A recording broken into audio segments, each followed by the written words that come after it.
CES fail no women keynote addresses triggers backlash. San Francisco, next week more than 180,000 people will cram Las Vegas convention halls for technology's biggest show, a flashy annual preview of new gadgets and trends. But this year many of them will be paying less attention to what's on display and more to what's not. Not a single woman landed one of the 6 keynote addresses that headline the show. The second straight year these top spots were claimed by men, relegating women speakers to sessions and venues with a lower profile and fewer attendees.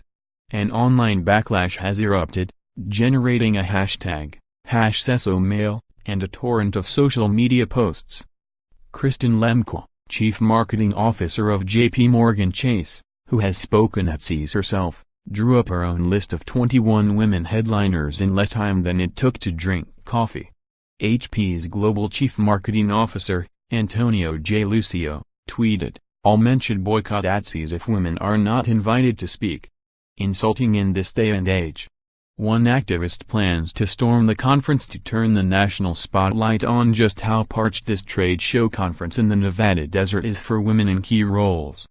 Gender Avenger co-founder Gina Glantz says she'll pass out stickers "Women's Voices Count" and she'll encourage CES attendees to use the Gender Avenger app that creates a gender diversity pie chart for conference sessions. Bright future, 40% or more women, cloudy with a chance of patriarchy, 30% to 39%, and thunderstorm of inequality, below 30%, so they can be posted to social media. The goal is to keep this at the forefront of the conversation as people go from session to session, says Glantz, who started Gender Avenger 3 years ago to hound and shame the $30 billion conference industry into putting more women in keynotes and on panels.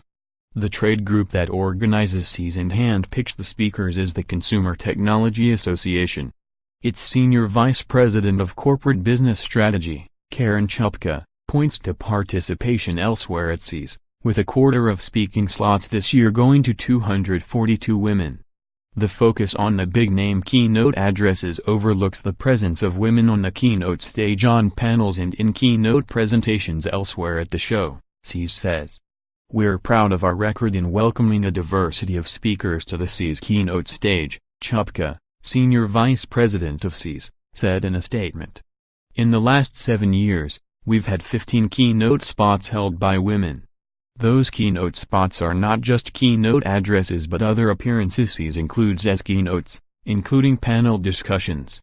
A review by USA Today found only 3 women in the past 7 years have been tapped to deliver the much-hyped keynote addresses on the main stage: former Yahoo CEO Marissa Mayer, General Motors CEO Mary Barra and IBM CEO Ginny Rometty. Other prominent business leaders such as former Xerox CEO Ursula Burns and former Vice Chair Beth Comstock participated in what CTA calls keynote panels. "I was stung by the online backlash expressing outrage that no women were among the CES keynote speakers," Gary Shapiro, CEO of the Computer Technology Association, wrote in a Medium post last month. "The exclusive focus on keynotes in my view insults the hundreds of women who are speakers at CES in January. Women headliners largely missing from CES main events has only recently begun to receive attention outside the tech world. Last year Gender Avenger protests were met with mostly crickets, not clicks. But the consciousness raised by the Women's March a year ago and more recently with the #MeToo movement has more people talking about the silencing of women's voices in corporate America," Glantz says. In December, her Action Alert, "The keynote speakers at CES 2018 are all men," was called out by former PepsiCo executive Brett Jakeman. Soon Sonos Joy Howard and Twitter's Leslie Berland joined the conversation on social media, and both organized female panels at CES. CES scrambled to add women to its keynote roster, but didn't add to its top slots. "Over time we had lost interest in the show. When we saw the keynote lineup, it really woke us up to why. It's the lack of diversity," said Howard, who is putting on 4 all-female panels during CES. "This was a clear opportunity for us to take action and to give voice to women in technology who we don't feel like we hear from enough. Tech trade shows have never been female-friendly. Mostly men attend and speak. After parties and alcohol binges are a part of the tech conference culture. Women frequently complain of unwanted sexual advances and assaults, forcing tech conferences to adopt codes of conduct to ward off bad behavior. And, to lure foot traffic to their shiny wares, companies staff their booths with attractive models, some of them scantily clad, intensifying the climate of sexism on the trade show floor. For years CES organizers shrugged off the prevalence of models.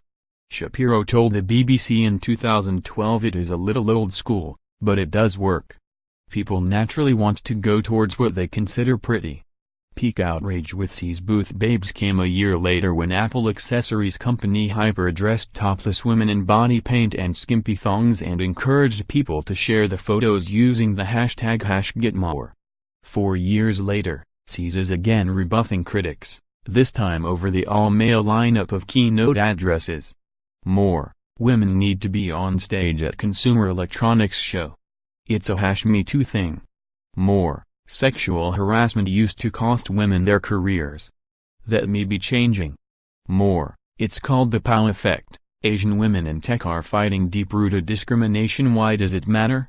What began in 1967 as the International Consumer Electronics Show in New York with 117 exhibitors and 17,500 visitors has evolved into one of the largest and most important tech trade shows of the year, a buzzy launchpad for big brands and startups alike.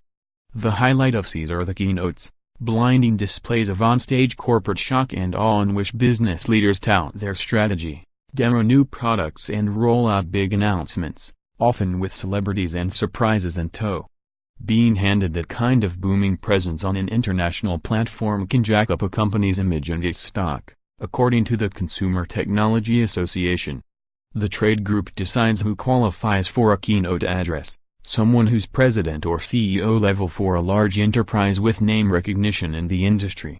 This year's keynote addresses are being given by Intel CEO Brian Krzanich, Ford Motor Company CEO Jim Hackett and Richard Yu, CEO of Huawei Consumer Business Group, among others. As upsetting as it is, there is a limited pool when it comes to women in these positions, Chupka wrote in a recent blog post. We feel your pain. It bothers us, too. The tech industry and every industry must do better. The lack of diversity at CES, 7 out of 10 attendees are men, according to its own statistics, mirrors the Mad Men demographics of the tech industry at large, where women land few of the top spots. The ranks of women in the Fortune 500 tech CEO suite are thinning, with the departures of Burns and Meyer and the resignation next month of Meg Whitman as CEO of Hewlett-Packard Enterprise. Tech companies are pushing to hire and promote more women to better reach the consumers who are prolific users of their products and drive many technology purchases. But these efforts to narrow the gender gap, and Silicon Valley sexual harassment scandals that have focused greater attention on the exclusion of women have done little to crack the tech industry's glass ceiling. If anything, CES's glass ceiling appears to be more shatterproof. Even with the crush of negative attention to male-dominated tech conferences in recent years, the demographics of those headlining CES have not changed much. The Consumer Technology Association pledged Friday in a letter to Glans that it would work to include more diverse voices throughout our programming for next year's show. It is a challenge, the trade group wrote in the letter. But we are up for it. Glantz says she's satisfied with the response. We have a statement of their commitment and that's good, she said.